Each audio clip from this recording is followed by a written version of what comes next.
Imagine waking up tomorrow to find that gathering firewood, just, to cook your family's breakfast, is suddenly a federal crime. Right. Or that the only way to avoid starvation is to just surrender your ancestral home to some European railway company.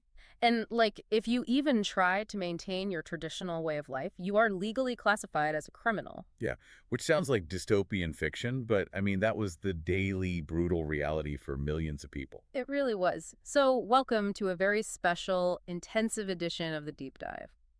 Our mission today is, well, it's entirely unique. It is. We are looking at the exact moments where the roots of our current ecological and social structures were forcibly tangled up in 19th century colonial laws. Exactly. We have our hands on this fascinating historical document that details how the emergence of the modern world completely reshaped the very forests we rely on. Because we often assume the modern world was built exclusively in cities, right?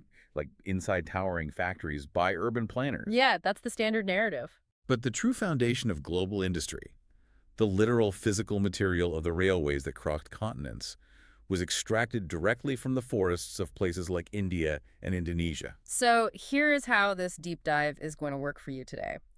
I'm going to read directly from the original source text, section by section, exactly as it is written. And we are treating this like an immersive audiobook club. We won't skip anything. Right. Then we are going to break it down. We'll translate the historical jargon into plain, beginner-friendly language. We want to figure out the mechanisms of how these things actually worked and, what it means for you and the world you live in today. And just a brief, vital note before we really jump in. This text covers some extremely heavy historical realities. Yeah, we're talking about colonialism, forced labor, violent rebellions, and highly contentious political policies. So our goal is to impartially guide you through the text exactly as it is written. We are not here to endorse any specific political viewpoint. Exactly. We are just here to unpack the history so you can understand the cold, hard mechanics of how our modern world was built. So let's jump right into the source material. We are starting with the introduction to section 2 of the text, which completely resets how we're supposed to look at history. Yeah, listen to this framing. It's really eye-opening. I'll read the first part. Quote, in section 2, we will shift our focus to the study of livelihoods and economies. We will look at how the lives of forest dwellers and pastoralists changed in the modern world and how they played a part in shaping these changes. Right, and the text continues, saying, all too often in looking at the emergence of the modern world, we only focus on factories and cities, on the industrial and agricultural sectors which supply the market. And then it says, but we forget that there are other economies outside these sectors, other people too who matter to the nation. To modern eyes, the lives of pastoralists and forest dwellers, the shifting cultivators and food gatherers, often seem to be stuck in the past. Let me grab the last part of that paragraph. It is as if their lives are not important when we study the emergence of the contemporary world. The chapters in section 2 will suggest that we need to know about their lives, see how they organize their world, and operate their economies. Right, and it finishes with, these communities are very much part of the modern world we live in today. They are not simply survivors from a bygone era, end quote.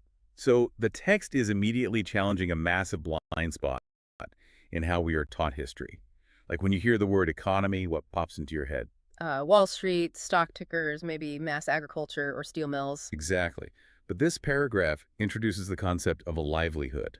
A livelihood is simply the way someone secures the necessities of life. Which is a much more human way to look at it. It is. And the text introduces us to pastoralists. These are nomadic people who make their living herding animals from pasture to pasture. And it also mentions shifting cultivators, which we'll unpack that deeply later, but it's a highly dynamic way of farming the forest. Yeah, but the crucial takeaway for you, the listener, is right at the end of that section. These people aren't just background extras in a historical movie. They aren't stuck in the past. No, they actively shape the modern world. I do have to push back a little on how difficult that is to conceptualize, though, because it is so incredibly easy to look at a skyscraper or a massive steel bridge and declare, well, that is progress. Oh, absolutely. It's designed to look that way. But this text is arguing that if we want to truly understand that skyscraper, we have to look away from the city and look at the people who were displaced to gather the raw materials. Right. Precisely. I mean, the Industrial Revolution did not happen in a vacuum in Europe. It required a massive, unprecedented physical extraction of resources from the rest of the world. Wow. Yeah, it was an extraction that collided directly with the people who actually lived there. And their resistance, their forced labor, their changing economies, those are the invisible engines of the modern world. Which sets the stage perfectly for the overview of Chapter 4. Let me read how the text outlines the specific collision between empire and the forest. Go for it. Quote, Chapter 4 will take you into the forest and tell you about the variety of ways the forests were used by communities living within them. And it goes on to say, it will show how in the 19th century the growth of industries and urban centers, ships and railways created a new demand on the forests for timber and other forest products. Right. New demands led to new rules of forest use, new ways of organizing the forest. You will see how colonial control was established over the forests, how forest areas were mapped, trees were classified, and plantations were developed. And then it says, all these developments affected the lives of those local communities who used forest resources. They were forced to operate within new systems and reorganize their lives. But they also rebelled against the rules and persuaded the state to change its policies. The chapter will give you an idea of the history of such developments in India and Indonesia, end quote. So this is our roadmap for the rest of the deep dive. The 19th century, so the 1800s, triggered an absolute insatiable hunger for wood. Specifically timber, right? Yeah, timber. Why? Because empires needed ships to physically control the oceans, and they needed trains to physically control the land masses. But they couldn't just magically summon this wood out of nowhere. No, colonial governments had to take systemic, bureaucratic control. They mapped the forests, they classified which trees were valuable, and they completely rewrote the rules of survival for the locals. It's essentially like someone walking into your house, deciding they need all of your wooden support beams for a construction project down the street, and then passing a law saying you are no longer allowed in your own living room. That is exactly what it was like. And, as the text explicitly points out, the people living there didn't just accept this, they rebelled. We'll be looking at the precise mechanics of this in both India and Indonesia. But before we get deep into the geopolitical history, the text actually pauses and asks us to do a grounding exercise. Oh, right, the opening activity. It's fascinating because it forces you to look at everyday objects differently. Let me read the first half. Yeah, it really shifts your perspective. Quote, take a quick look around your school and home and identify all the things that come from forests. The paper in the book you are reading, desks and tables, doors and windows, the dyes that color your clothes, spices in your food, the cellophane wrapper of your toffee, tendu leaf and beetus, gum, honey, coffee, tea, and rubber. And it continues. Do not miss out the oil in chocolates, which comes from sal seeds, the tannin used to convert skins and hides into leather, or the herbs and roots used for medicinal purposes. Right. Forests also provide bamboo, wood for fuel, grass, charcoal, packaging, fruits, flowers, animals, birds, and many other things. In the Amazon forests or in the Western Ghats, it is possible to find as many as 500 different plant species in one forest patch. End quote. This is a vital shift in perspective. Like when we say forest, most people just picture wood, planks, logs. It's just a bunch of identical trees. Exactly. But the text is showing us that a forest is a highly complex chemical and biological factory. It's the cellophane on your candy. It's the dyes in your shirt. And let's look at the specific mechanisms mentioned here. The oil in your chocolate comes from sal seeds, and it mentions tannin. Right. It says tannin used to convert skins and hides into leather. Now, I know what leather is, but how exactly does a forest product make it? This is where the chemistry is fascinating. If you just take a raw animal skin, it will eventually putrefy and rot away because bacteria will break down the collagen proteins. Okay, so it just decays naturally. Yeah, but tannin is an astringent chemical compound found naturally in tree bark, leaves, and galls. When you soak the animal skin in a solution of water and tannin, the tannic acid molecules actually bind to the collagen proteins. Oh, wow. So it alters the structure. Yes, they coat them, essentially shrink-wrapping the proteins on a microscopic level. Once they are bound by the tannin, bacteria can no longer break them down. That is incredible. Furthermore, it makes the skin flexible instead of stiff. Without that specific chemical from the forest, you have no leather shoes, no leather belts, no saddles for horses. And the text points out that in places like the Amazon or the Western Ghats in India, you can find 500 different plant species in just one patch. Right, it's not a farm. It is a dense, intricate web of thousands of specialized chemicals and resources. Which makes the very next sentence hit incredibly hard. Listen to the sheer scale of the destruction outlined here. Quote, A lot of this diversity is fast disappearing. And here's the math. Between 1700 and 1995, the period of industrialization, 13.9 million square kilometers of forest, or 9.3% of the world's total area, was cleared for industrial uses, cultivation, pastures, and fuel wood. End quote. Let's translate that math so we can really feel the weight of it. 13.9 million square kilometers. That is nearly 10% of the entire total land area of planet Earth. It's almost unfathomable. Between 1700 and 1995, a landmass roughly the size of the entire continent of Antarctica, or larger than the United States and India combined, was completely wiped clean of its natural forest cover. To clear an area larger than the U.S. and India combined, it just defies comprehension. It does, and it demands an explanation. Why did the trees fall on such an apocalyptic scale? Well, the document answers this by pointing directly at colonial agriculture. Right, so let's read section 1.1 titled Land to be Improved. I'll start. Quote, in 1600, approximately 1/6 of India's landmass was under cultivation.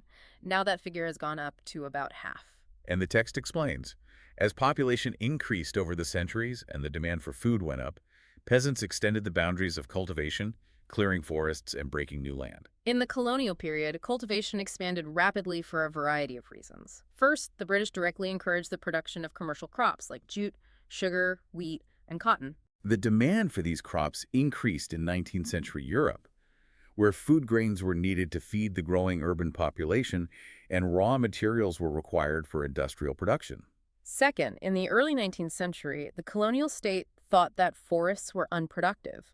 They were considered to be wilderness that had to be brought under cultivation so that the land could yield agricultural products and revenue and enhance the income of the state.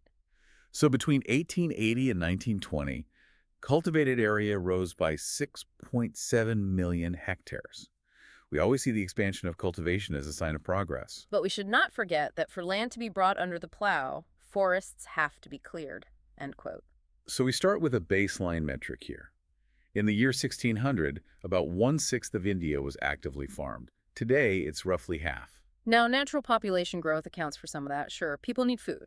True, but the text explicitly identifies colonial rule as the catalyst for a massive acceleration. The British Empire wasn't clearing land to grow local food for local people. Right, they were enforcing the growth of commercial crops. Jute, sugar, wheat, and cotton, the raw materials for an empire. Exactly. You need jute to make ropes and sacks for shipping. You need cotton to feed the massive textile mills back in England. But the real insight here is psychological. Look at the words the colonial state used. They viewed forests as unproductive. They called them wilderness. Why? Because a forest doesn't pay taxes. That's the crazy part. If a forest is just sitting there providing 500 species of medicinal plants and food for a local tribe, the British Exchequer in London makes $0 off of it. Precisely. To the colonial mindset, land only has value if it yields a measurable, taxable product. An agricultural field makes money. A diverse ecosystem is just wasted space to them. So they cleared 6.7 million hectares in just a 40-year window. And the text warns us against our own modern bias here. Yeah, we are taught that replacing wilderness with a plowed field is progress. But progress for whom? That word improved really is the crux of it. It reminds me of someone buying a beautiful, chaotic, historic old house and improving it by knocking down all the walls, painting everything beige, and turning it into a generic corporate office. That's a great analogy. It destroys the complex character to make it easily profitable. And this toxic mindset wasn't isolated to India. No, it wasn't. The text expands on this global philosophy in Box 1. Listen to how colonizers legally justified taking land across the world. This part is crucial. Quote, the absence of cultivation in a place does not mean the land was uninhabited. In Australia, when the white settlers landed, they claimed that the continent was empty or terra nullius. In fact, they were guided through the landscape by Aboriginal tracks and led by Aboriginal guides. The different Aboriginal communities in Australia had clearly demarcated territories. The Ngarrindjeri people of Australia plotted their land along the symbolic body of the first ancestor, Ngurunderi. This land included 5 different environments: saltwater, riverine tracts, lakes, bush, and desert plains, which satisfied different socioeconomic needs. End quote. So this introduces one of the most destructive legal fictions in human history, terra nullius. It is a Latin term meaning nobody's land. When European colonizers arrived in places like Australia, they looked around. They didn't see neat, square English farms with stone fences and sheep. Exactly. So they legally declared the land empty. But I genuinely struggle to understand the pure cognitive dissonance of that. The text literally says they were guided through the landscape by Aboriginal tracks and led by Aboriginal guides. Yeah. How do you physically follow a human guide along a human-made track and then write down in a legal document, no humans live here? I know, it sounds absurd. But it comes down to European legal definitions of property, heavily influenced by philosophers like John Locke. Oh, okay, so it's about what counts as ownership. Right. The European view was that you only own land if you mix your labor with it in a very specific, permanent way, like plowing a field or building a permanent stone structure. And because indigenous people, like the Ngarrindjeri mentioned in the text, managed the land fluidly, moving between 5 different environments to harvest what they needed without permanently scarring the earth. They categorized them as part of the fauna. Wow. The colonizers acknowledged indigenous people existed physically, but refused to acknowledge they existed legally as property owners. They had territories, they had complex management systems, but because it didn't look like a British farm, it was terra nullius. It was nobody's land, which meant it was free to take. And the text provides a chilling historical quote that captures this exact psychology. It's an excerpt written by an American named Richard Harding in 1896, followed by the immediate historical consequence of his words. Let me read it. Go ahead. Quote, "There is no more interesting question of the present day than that of what is to be done with the world's land which is lying unimproved, whether it shall go to the great power that is willing to turn it to account, or remain with its original owner, who fails to understand its value." And he goes on to say, the Central Americans are like a gang of semi-barbarians in a beautifully furnished house, of which they can understand neither its possibilities of comfort nor its use. 3 years later, the American-owned United Fruit Company was founded and grew bananas on an industrial scale in Central America. The company acquired such power over the governments of these countries that they came to be known as banana republics. End quote. This is a stark, unvarnished look into the imperial psychology. Harding literally compares the indigenous owners of the land to semi-barbarians in a beautifully furnished house.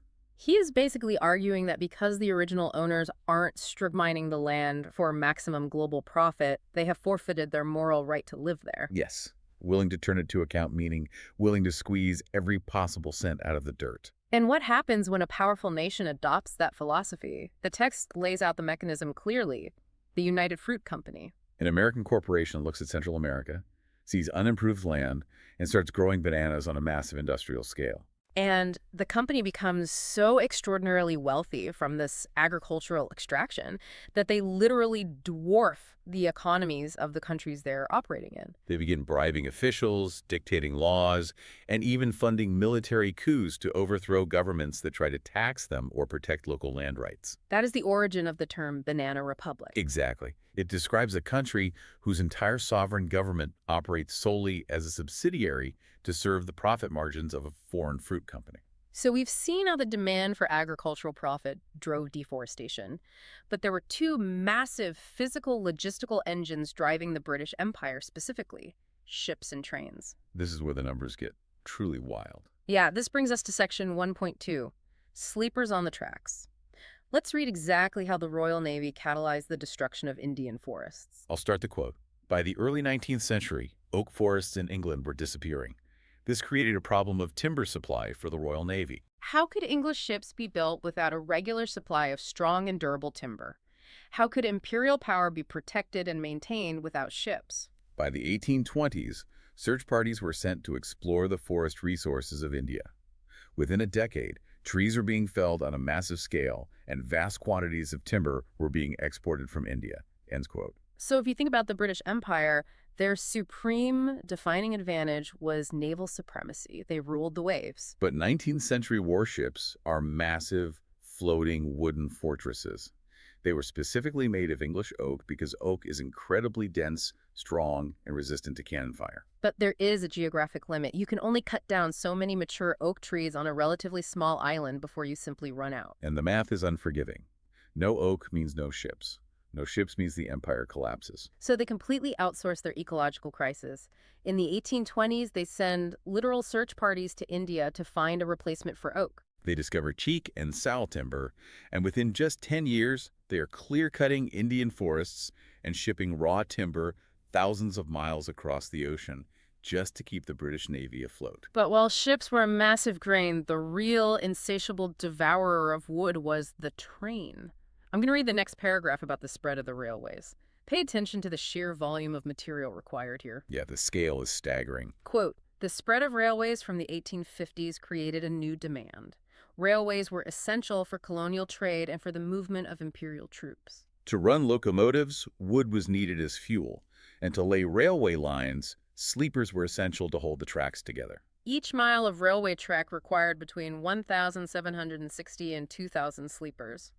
From the 1860s, the railway network expanded rapidly. By 1890, about 25,500 kilometers of track had been laid.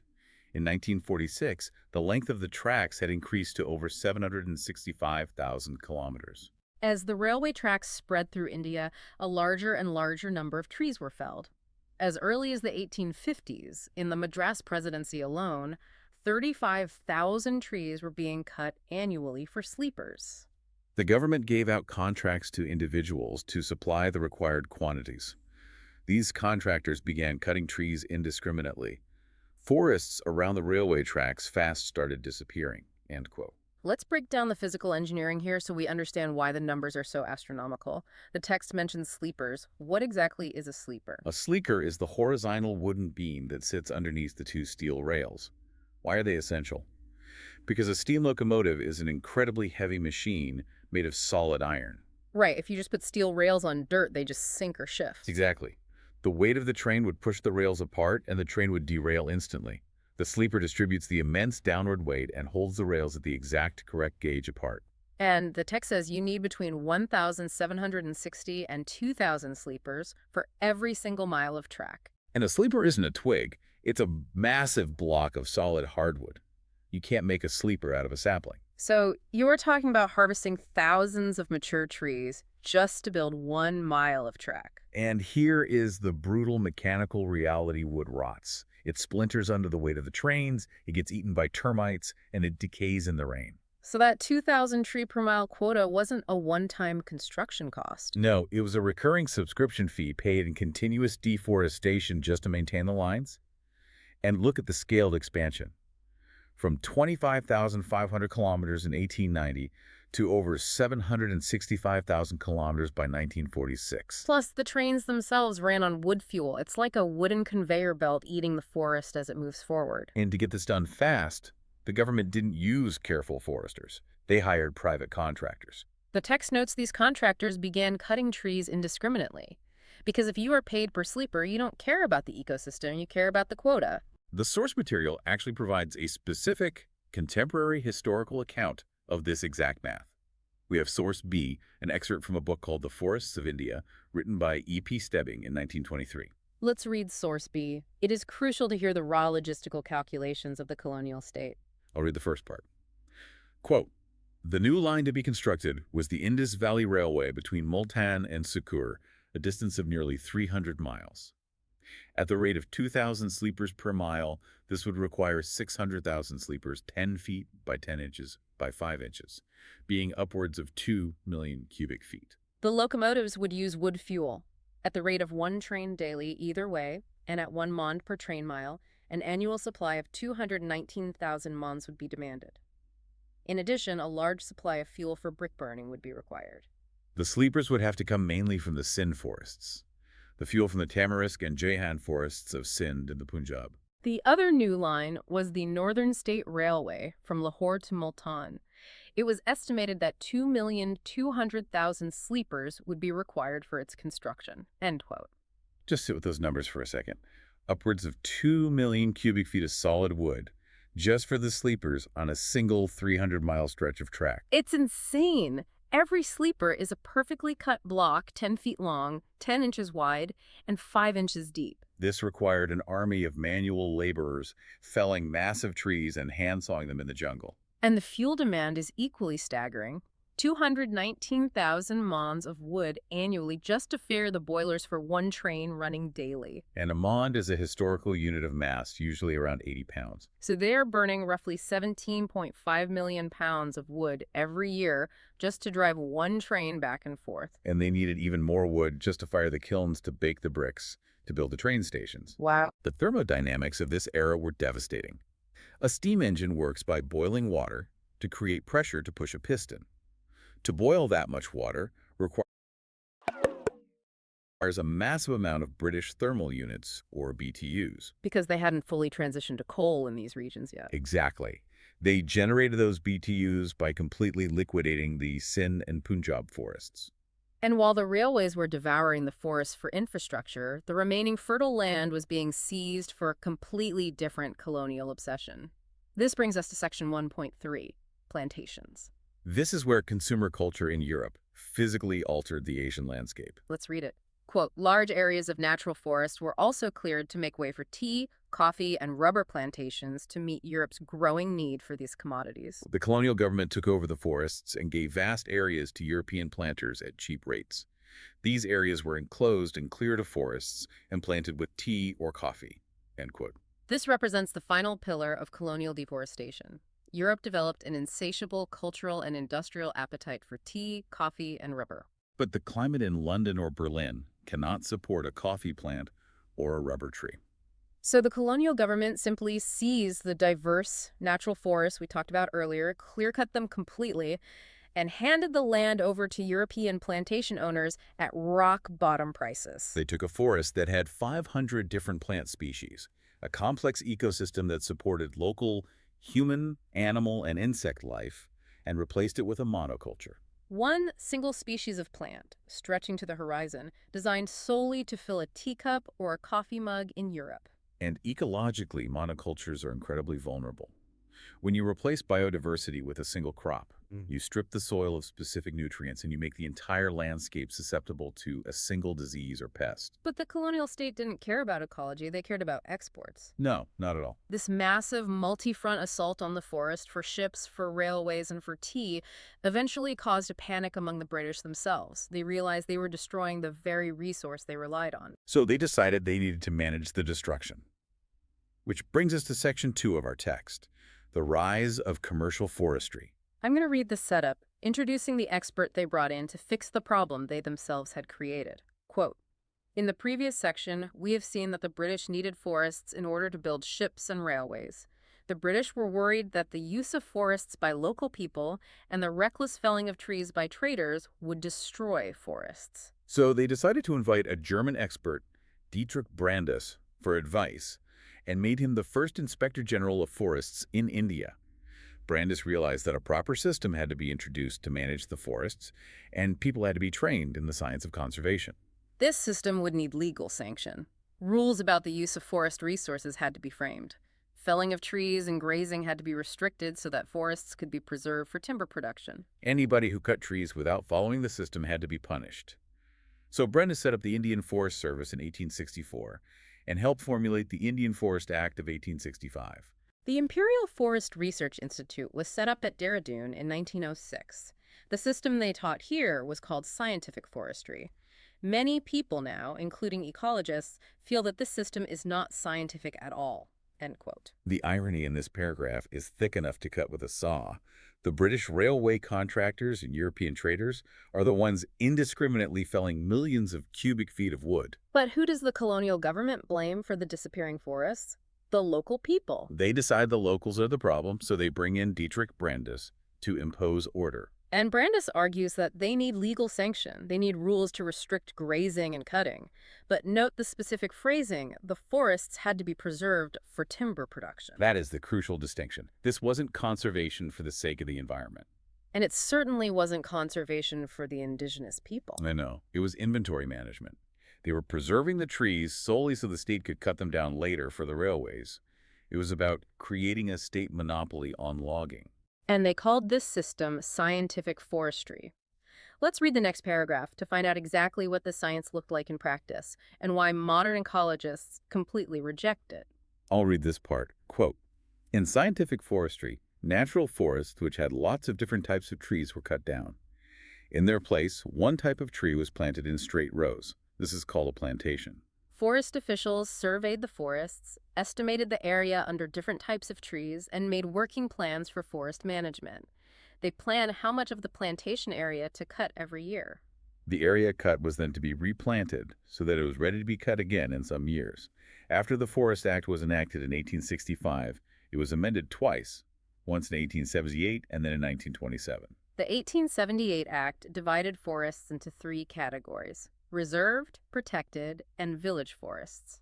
The best forests were called reserved forests. Villagers could not take anything from these forests, even for their own use. For house building or fuel, they could take wood from protected or village forests, end quote. So here is the brutal mechanism of scientific forestry. To a colonial forester, a natural forest is inefficient and messy. It has vines, shrubs, fruit trees, and different species of varying heights growing wild. The forester doesn't want an ecosystem. They want a wood factory.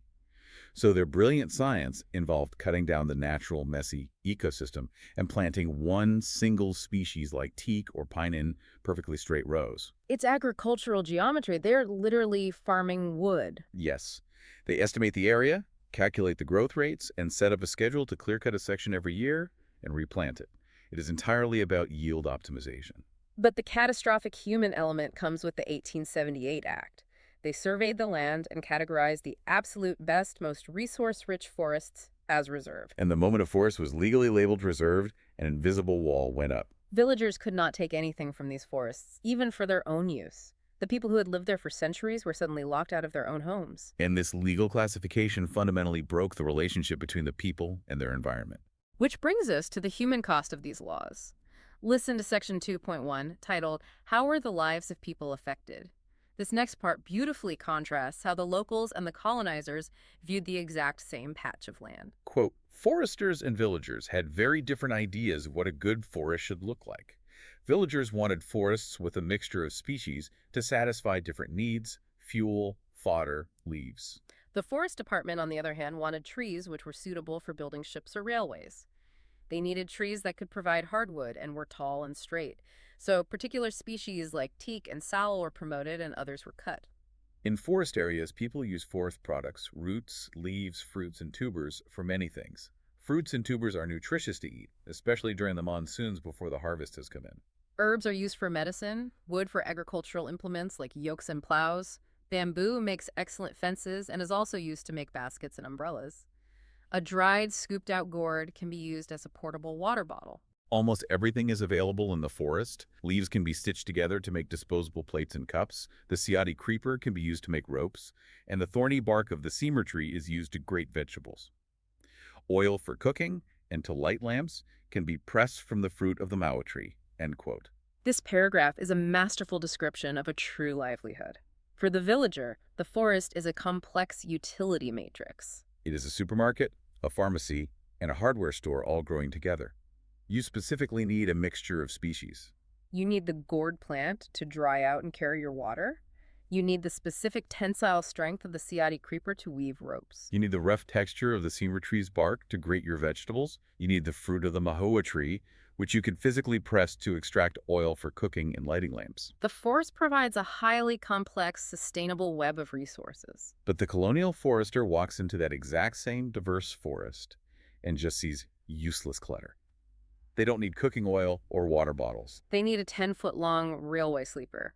They need a mast for a ship. So they actively hack down the mahoa trees, the creepers and the fruit trees, and they promote the teak and sal trees. They replaced a living human community with a timber factory. And the consequences of this were devastating.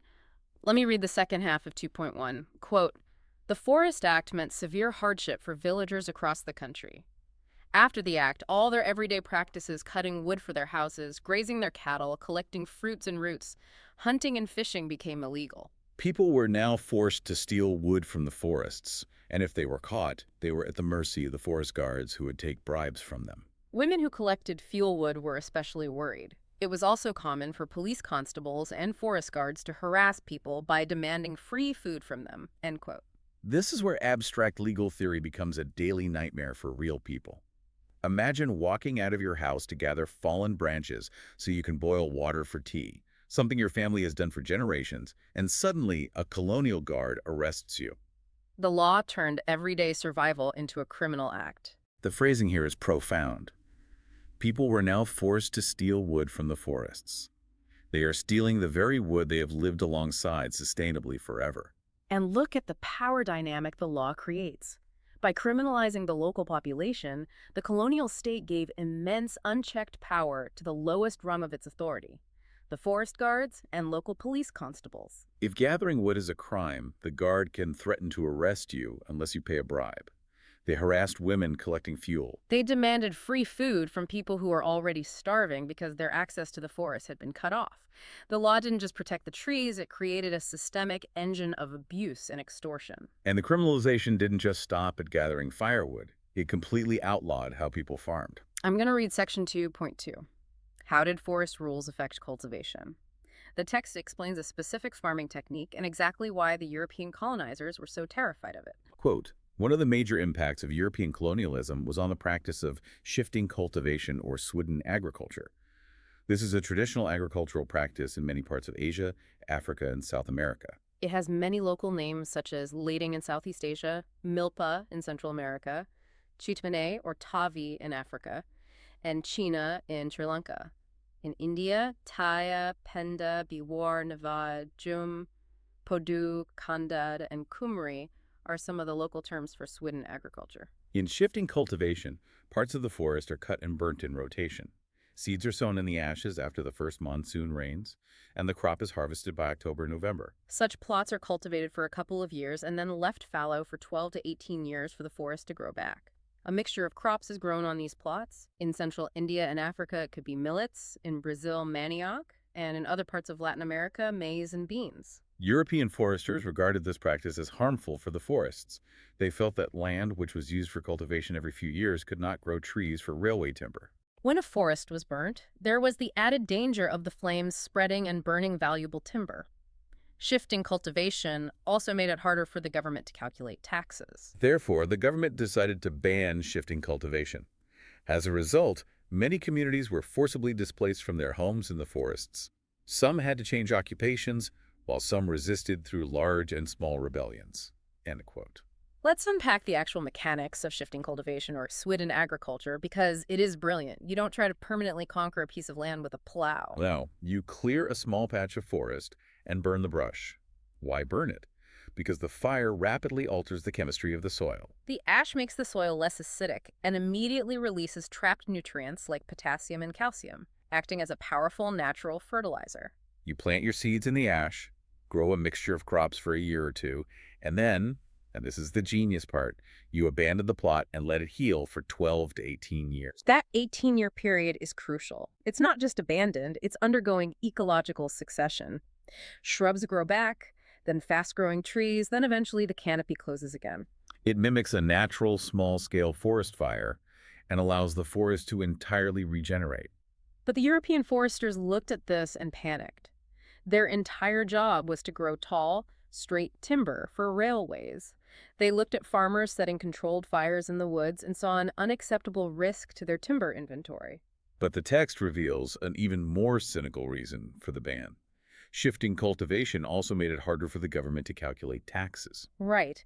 If a community is nomadic, moving their farms every few years, a British tax collector sitting behind a desk in a colonial office can't track them. You can't put a permanent property tax on a moving target. Exactly. The government couldn't monitor them, so they just banned the practice entirely. They forcibly displaced millions of people, forcing them out of the forests or forcing them to adopt static European-style agriculture. And the hypocrisy of colonial law becomes even more glaring when we look at the rules regarding hunting. Yes, let's read section 2.3. Who could hunt? Listen to the staggering double standard applied here. Quote, the new forest laws changed the lives of forest dwellers in yet another way. Before the forest laws, many people who lived in or near forests had survived by hunting deer, partridges, and a variety of small animals. This customary practice was prohibited by the forest laws. Those who were caught hunting were now punished for poaching. While the forest laws deprived people of their customary rights to hunt, hunting of big game became a sport. In India, hunting of tigers and other animals had been part of the culture of the court and nobility for centuries. Many Mughal paintings show princes and emperors enjoying a hunt, but under colonial rule, the scale of hunting increased to such an extent that various species became almost extinct, end quote. We have two completely different definitions of hunting operating simultaneously under the law here. Right. For the indigenous forest dweller, hunting a partridge or a small deer is a matter of basic caloric survival. It's how they get protein. The new colonial laws suddenly label this survival tactic as poaching. But simultaneously, if you are a British official or a wealthy Indian royal, hunting is not a crime. It is a glamorous, celebrated sport. If a starving villager shoots a deer, they are a criminal and go to jail. If a British administrator shoots a tiger, they get their photograph in the newspaper. And the text provides the horrific statistics of this elite hunting. Let me read the rest of this section. Quote, the British saw large animals as signs of a wild, primitive, and savage society. They believed that by killing dangerous animals, the British would civilize India. They gave rewards for the killing of tigers, wolves, and other large animals on the grounds that they posed a threat to cultivators. Over 80,000 tigers, 150,000 leopards, and 200,000 wolves were killed for reward in the period 1875 to 1925. Gradually, the tiger came to be seen as a sporting trophy. The Maharaja of Sarguja alone shot 1,157 tigers and 2,000 leopards up to 1957. A British administrator, George Ewell, killed 400 tigers. Initially, certain areas of forest were reserved for hunting. Only much later did environmentalists and conservators begin to argue that all these species of animals needed to be protected and not killed, end quote. The numbers are sickening. 80,000 tigers, 150,000 leopards, 200,000 wolves, all slaughtered within a 50-year window. Ecologically, removing the apex predators cascades down and destroys the balance of the entire ecosystem. But look at the psychological justification the text highlights.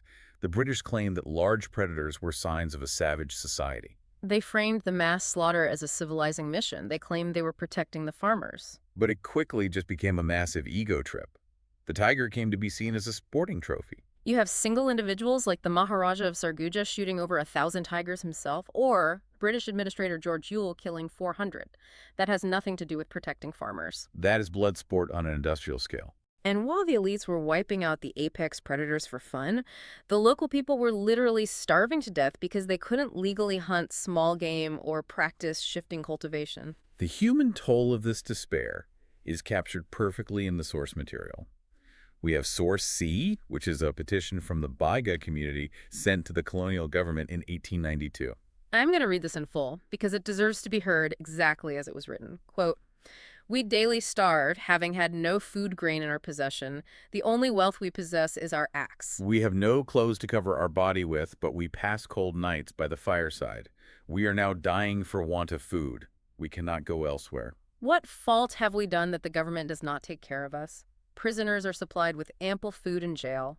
A cultivator of the grass is not deprived of his holding, but the government does not give us our right who have lived here for generations past. End quote. If we just pause and analyze the profound psychological and legal despair in that petition, prisoners are supplied with ample food in jail. The Baiga people are pointing out the absurd cruelty of the colonial legal system. The government will guarantee food to a convicted criminal behind bars, but it deliberately enacts laws that starve an innocent community living on their ancestral land. The only wealth we possess is our axe, and the government had essentially outlawed the use of that axe. This is the ultimate insight into colonial law. Colonialism didn't just extract resources, it weaponized the law to turn survival itself into a crime, making the state the only legal provider of life. And if you couldn't farm and you couldn't hunt, what were your options? Well, the colonial machine had a plan for that too. Let's read Section 2.4, which details the new forced economies that swallowed up these displaced people. Listen to how trade was monopolized. Quote, while people lost out in many ways after the Forest Department took control of the forests, some people benefited from the new opportunities that had opened up in trade. Many communities left their traditional occupations and started trading in forest products. This happened not only in India but across the world.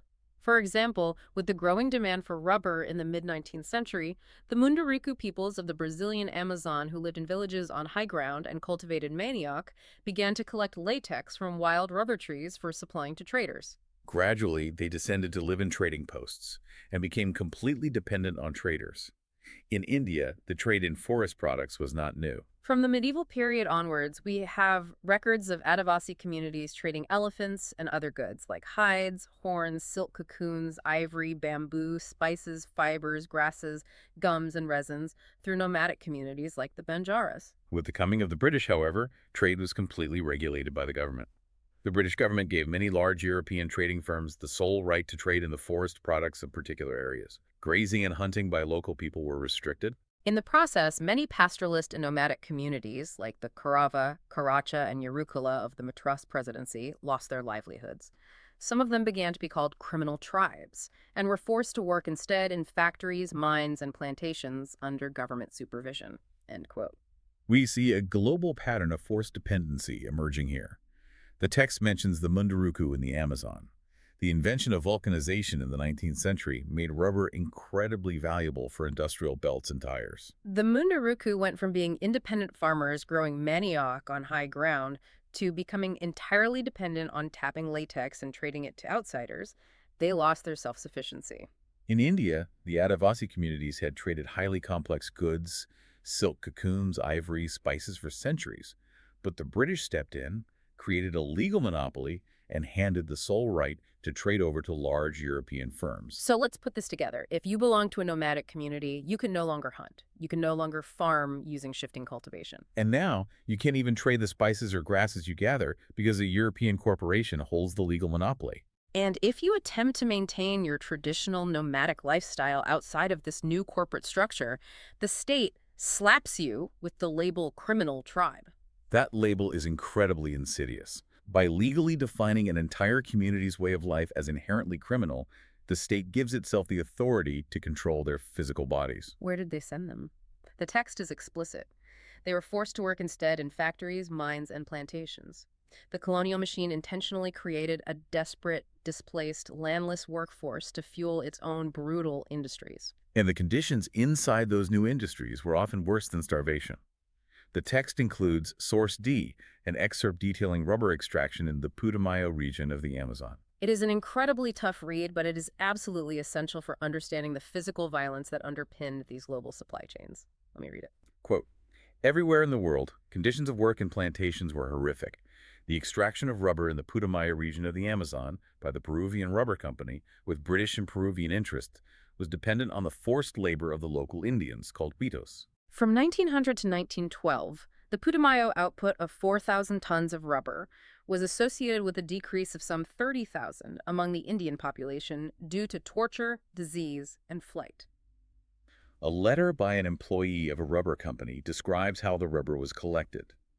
The manager summoned hundreds of Indians to the station. He grasped his carbine and machete and began the slaughter of these defenseless Indians, leaving the ground covered with 150 corpses, among them men, women, and children. Bathed in blood and appealing for mercy, the survivors were heaped with the dead and burned to death, while the manager shouted, "I want to exterminate all the Indians who do not obey my orders about the rubber that I require them to bring in." End quote. It is pure, unadulterated terror. The text provides a chilling mathematical equation of colonialism. 4,000 tons of extracted rubber directly resulted in the deaths of 30,000 Huito people in just 12 years. That is a human body count inextricably tied to a commodity quota. Rubber tapping is grueling work. You have to slash the bark of wild trees in deep jungle, collect the slow-dripping latex, and carry it back. When the European managers didn't hit their profit quotas, they resorted to massacre. When a system views nature merely as an extraction site, it inevitably views human beings merely as tools for that extraction. And when the tools don't meet the quota, they are violently discarded. That account is deeply upsetting. But history isn't just a ledger of oppression.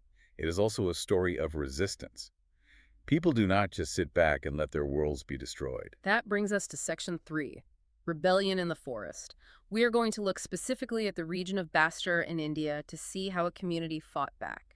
Let's read Section 3.1 to understand exactly who the people of Bastar were before the rebellion. Quote, Bastar is located in the southernmost part of Chhattisgarh and borders Andhra Pradesh, Orissa, and Maharashtra. The central part of Bastar is on a plateau. To the north of this plateau is the Chhattisgarh Plain, and to its south is the Godavari Plain. The river Indrawati winds across Bastar east to west. A number of different communities live in Bastar, such as Maria and Miria Gons, Durwas, Patras, and Halbas. They speak different languages but share common customs and beliefs. The people of Bastar believe that each village was given its land by the earth, and in return, they look after the earth by making some offerings at each agricultural festival. In addition to the earth, they show respect to the spirits of the river, the forest, and the mountain. Since each village knows where its boundaries lie, the local people look after all the natural resources within that boundary. If people from a village want to take some wood from the forests of another village, they pay a small fee called devsari, dand, or man in exchange. Some villages also protect their forests by engaging watchmen, and each household contributes some grain to pay them. Every year, there is one big hunt where the headmen of villages in a pargana, or cluster of villages, meet and discuss issues of concern, including forests. End quote. This paragraph fundamentally destroys the colonial myth that the forest was an unmanaged wilderness. The communities in Bastar, the Gons, the Durwas, the Batras, aren't just wandering haphazardly through the woods. They have deeply ingrained spiritual, economic, and practical systems for managing the land. They believe the land is a gift from the earth, which instills a duty of care. And it's a highly sophisticated system. They know their exact boundaries. They have a complex diplomatic structure where they pay specific fees, if sari or dan if they need resources from a neighboring village's territory. They pool their grain to collectively pay watchmen to protect the forest. They hold annual summits during the big hunt where leaders gather to discuss forest management. Exactly. It's a functioning, self-regulating society that was successfully managing its ecosystem long before Dietrich Brandis and his scientific forestry showed up. But then the colonial laws arrived and they threatened to dismantle this entire way of life, which sparks the rebellion. Let's read section 3.2. The fears of the people. I'll read the first part detailing the intense pressure cooker that led to the revolt. Okay, go ahead. Quote, when the colonial government proposed to reserve 2/3 of the forest in 1905 and stop shifting cultivation, hunting, and collection of forest produce, the people of Bastar were very worried. Some villages were allowed to stay on in the reserved forests on the condition that they worked free for the forest department in cutting and transporting trees and protecting the forest from fires. Subsequently, these came to be known as forest villages. People of other villages were displaced without any notice or compensation. For long, villagers have been suffering from increased land rents and frequent demands for free labor and goods by colonial officials. Then came the terrible famines in 1899 to 1900 and again in 1907 to 1908. Reservations proved to be the last straw. End quote. You can see the structural violence compounding year after year. The government proposes locking away a staggering 2/3 of the entire forest. They ban shifting cultivation and hunting. If your village is lucky enough to be allowed to stay, you are reduced to a system of forced unpaid labor for the forest department, what they cynically called forest villages. You are allowed to live in your own home only if you log for the British for free. Add to that increased taxes, corrupt officials constantly demanding free goods, and then back-to-back famines. The people are literally starving, and the state's response is to tighten its grip on the only food source left. Reservations proved to be the last straw. Let's read what happened when the pressure cooker finally exploded. Quote, people began to gather and discuss these issues in their village councils, in bazaars, and at festivals, or wherever the headmen and priests of several villages were assembled. The initiative was taken by the Durwas of the Kangar Forest, where reservation first took place. Although there was no single leader, many people speak of Gunda Dur from village Nethanar as an important figure in the movement. In 1910, mango boughs, a lump of earth, chilies, and arrows, began circulating between villages. These were actually messages inviting villagers to rebel against the British. Every village contributed something to the rebellion expenses. Bazaars were looted, the houses of officials and traders, schools and police stations were burnt and robbed, and grain redistributed. Most of those who were attacked were in some way associated with the colonial state and its oppressive laws. William Ward, a missionary who observed the events, wrote, from all directions came streaming into Jagdalpur police, merchants, forest peons, schoolmasters, and immigrants. End quote. This is a masterclass in grassroots logistical organizing. They utilize their existing social networks, festivals, bazaars, village councils to coordinate the uprising across a massive area. And the communication method they used is brilliant. passing mango boughs, a lump of earth, chilies, and arrows from village to village. It's a physical, symbolic code. The British authorities were looking for written letters or telegraphs, and they completely failed to intercept or understand this encrypted physical messaging. It's like a 1910 version of an encrypted group chat. And when the rebellion kicks off, notice that it is highly targeted. They don't just lash out randomly. They attack the specific pillars of colonial oppression, the police stations, the traders who exploited them, the corrupt officials. They redistribute the hoarded grain. The figure of Gundador emerges as a hero of this resistance.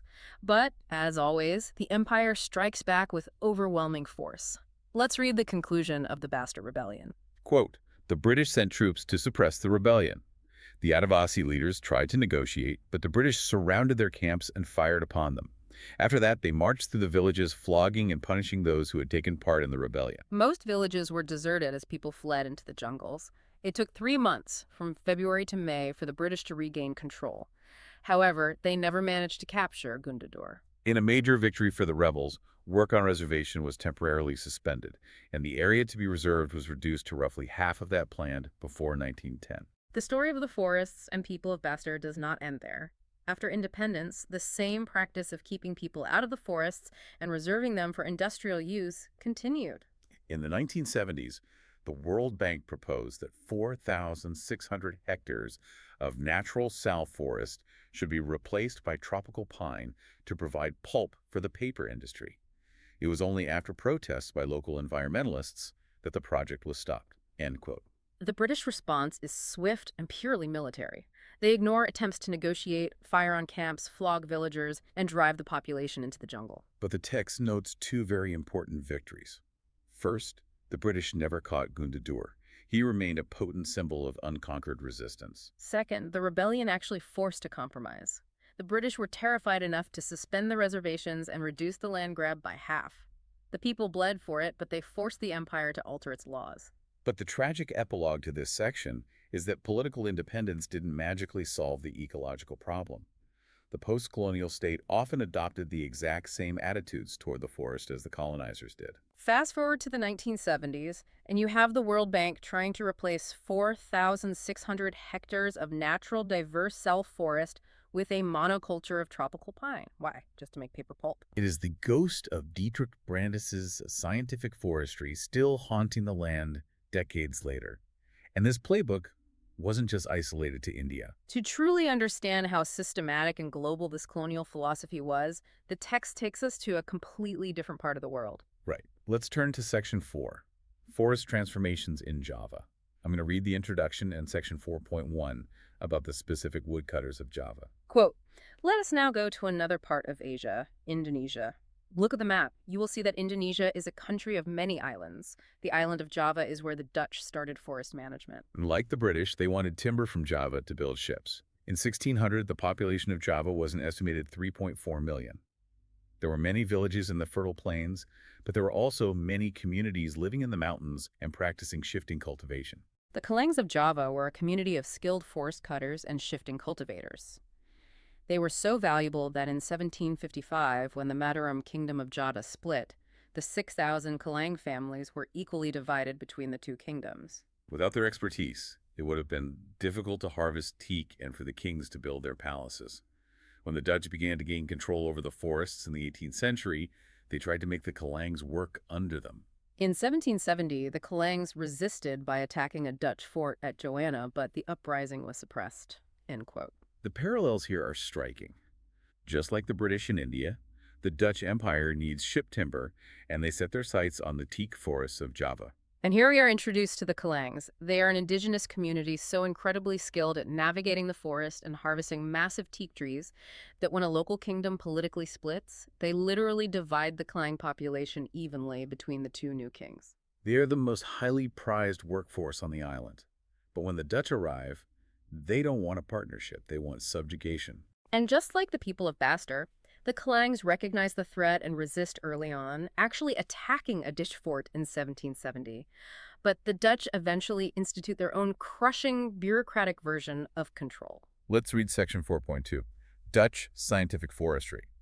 Listen how familiar these tactics sound.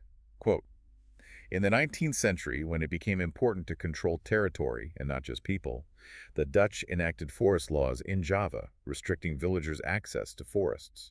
Now, wood could only be cut for specified purposes, like making riverboats or constructing houses, and only from specific forests under close supervision. Villagers were punished for grazing cattle in young stands, transporting wood without a permit, or traveling on forest roads with horse carts or cattle. As in India, the need to manage forests for shipbuilding and railways led to the introduction of a forest service. In 1882, 280,000 sleepers were exported from Java alone. However, all this required labor to cut the trees, transport the logs, and prepare the sleepers. The Dutch first imposed rents on land being cultivated in the forest and then exempted some villages from these rents if they worked collectively to provide free labor and buffaloes for cutting and transporting timber. This was known as the Blandon-Diensten system. Later, instead of rent exemption, forest villagers were given small wages, but their right to cultivate forest land was restricted. End quote. It is the exact same colonial blueprint. Restrict access, ban grazing, require permits to even travel on a forest road with a cart. And of course, the railway sweepers make an appearance again. 280,000 sleepers exported from Java in a single year. But the mechanism I want to focus on here is the Blandon-Diensten system. It is genuinely diabolical. The Dutch invent a protection fee out of thin air for land the villagers have lived on for centuries. Then, they graciously offer to waive the fee if the villagers agree to become unpaid loggers using their own buffaloes. The Blandon-Diensten system is essentially a colonial mafia racket. They manufactured a legal debt just to enslave a workforce. You owe us rent for the dirt under your feet, but if you haul our teak logs for free, we'll let you stay. And if you want to know exactly how the Dutch viewed the ecological limits of this setup, the text provides an astonishing quote from a Dutch official. Let's read source G. This is Dirk van Hogendorp, an official of the United East India Company. Quote, Batavians, be amazed. Hear with wonder what I have to communicate. Our fleets are destroyed, our trade languishes, our navigation is going to ruin. We purchase with immense treasures, timber, and other materials for shipbuilding from the northern powers. And on Java, we leave warlike and mercantile squadrons with their roots in the ground. Yes, the forests of Java have timber enough to build a respectable navy in a short time, besides as many merchant ships as we require. In spite of all the cutting, the forests of Java grow as fast as they are cut and would be inexhaustible under good care and management. End quote. I am continually struck by the phrase, warlike and mercantile squadrons with their roots in the ground. He is looking at a living, breathing forest ecosystem and literally hallucinating a fleet of Dutch naval ships. But the real insight is at the end. He claims the forests are inexhaustible. He genuinely believes, or at least is arguing to his superiors, that you can cut teak down forever and it will just magically reappear. It's the ultimate colonial fantasy. Infinite extraction with zero ecological consequences. I struggle with Hogendorp's quote here. Is he just deliberately lying to his superiors to secure funding? Or did 18th century European science genuinely not understand forest regeneration rates? It's likely a mix of both arrogance and ignorance. To a European accustomed to small, depleted English or Dutch woods, the sheer scale of the Japanese jungle would look infinite. They didn't understand the complex nutrient cycling required to grow a towering teak tree. They just saw an endless piggy bank. But the people of Java did not agree with that fantasy. Which brings us to one of the most fascinating philosophical forms of protest in the text. Let's read section 4.3, Samin's Challenge. Quote, around 1890, Sarantiko Samin of Randublatung village, a teak forest village, began questioning state ownership of the forest. He argued that the state had not created the wind, water, earth, and wood, so it could not own it. Soon, a widespread movement developed. Amongst those who helped organize it were Samin's sons-in-law. By 1907, 3,000 families were following his ideas. Some of the Samanists protested by lying down on their land when the Dutch came to survey it, while others refused to pay taxes or fines or perform labor. End quote. Sarantiko Samin's challenge is brilliant because it bypassed the bureaucratic arguments entirely. He isn't arguing with the Dutch about tax rates or permit fees. He is striking at the very philosophical foundation of colonial law. He points out a fundamental truth. The Dutch state didn't make the wind. They didn't make the water, the earth, or the wood. So by what moral or physical right do they claim to own it? It's an unanswerable question for the colonizer. If we go back to the John Locke theory of property, that you own What you create with your labor salmon is using their own logic against them. The Dutch didn't labor to create the forest, and the protest methods are incredibly modern. Civil disobedience, lying down on the land to block surveyors, refusing to pay taxes or perform the forced Blandemgediensten labor. 3,000 families joined this movement. It was a massive, non-violent roadblock for the Dutch. But unfortunately, global geopolitical events would soon violently overtake both the colonizers and the colonized. Let's read the final sections, starting with 4.4 on war and deforestation. Quote, the First World War and the Second World War had a major impact on forests. In India, working plans were abandoned at this time, and the Forest Department cut trees freely to meet British war needs. In Java, just before the Japanese occupied the region, the Dutch followed a scorched earth policy, destroying sawmills and burning huge piles of giant teak logs so that they would not fall into Japanese hands. The Japanese then exploited the forests recklessly for their own war industries, forcing forest villagers to cut down forests. Many villagers used this opportunity to expand cultivation in the forest. After the war, it was difficult for the Indonesian Forest Service to get this land back. As in India, people's need for agricultural land has brought them into conflict with the Forest Department's desire to control the land and exclude people from it. End quote. War instantly exposes the profound hypocrisy of the entire scientific forestry system. For decades, the British and Dutch violently enforced strict rules, claiming they needed to conserve the forest for future generations. But the moment World War I and II break out, all those scientific working plans are thrown in the trash. The British cut trees indiscriminately to build trenches and wartime railways. The Dutch literally burned their own massive piles of teak, a scorched earth policy, just so the invading Japanese army can't have them. And then the Japanese arrive and recklessly exploit whatever is left. It proves that the conservation was always a lie. It was just hoarding resources for themselves. And in the chaos of war, the local villagers finally take the opportunity to clear some land and grow food to survive. Which sets up the modern conflict that persists to this day. The state wants the land back to control it, and the people need the land to live. So where does that leave us today? Let's read the final paragraph of the text, section 4.5, New Developments in Forestry. Quote, since the 1980s, governments across Asia and Africa have begun to see that scientific forestry and the policy of keeping forest communities over from forests has resulted in many conflicts. Conservation of forests rather than collecting timber has become a more important goal. The government has recognized that in order to meet this goal, the people who live near the forests must be involved. In many cases, across India, from Mizoram to Kerala, dense forests have survived only because villages protected them in sacred groves known as sarnas, Devarakudu, Khan, Rai, etc. Some villages have been patrolling their own forests, with each household taking it in turns, instead of leaving it to the forest guards. Local forest communities and environmentalists today are thinking of different forms of forest management. End quote. It took over a century of violent conflict, displacement, and catastrophic ecological destruction.